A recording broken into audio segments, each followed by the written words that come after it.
via Jesus subindo para Jerusalém. Ora, aconteceu que aproximasse de Betfagé e Betânia, junto ao Monte das Oliveiras, enviou 12 dos seus discípulos,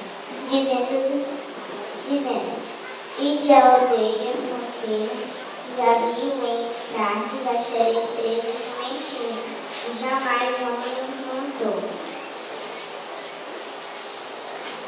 Soltai e o trazei. Se alguém vos perguntar, por que o soltais, respondereis assim: porque o Senhor precisa dele. E índios que foram mandados acharam segundo o que dissera Jesus. Quando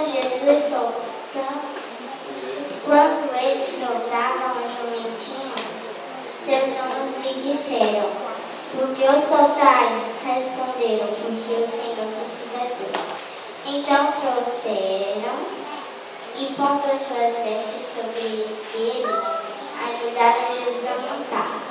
Quando eles estendiam no caminho as suas vestes, e quando se aproximavam da descida do Monte das Oliveiras, toda a multidão dos discípulos passou, jubilosa a louvar a Deus em alta voz, por todos os milagres que tinham visto, dizendo: bendito é Rei, que vem em nome do Senhor, Pai no céu e na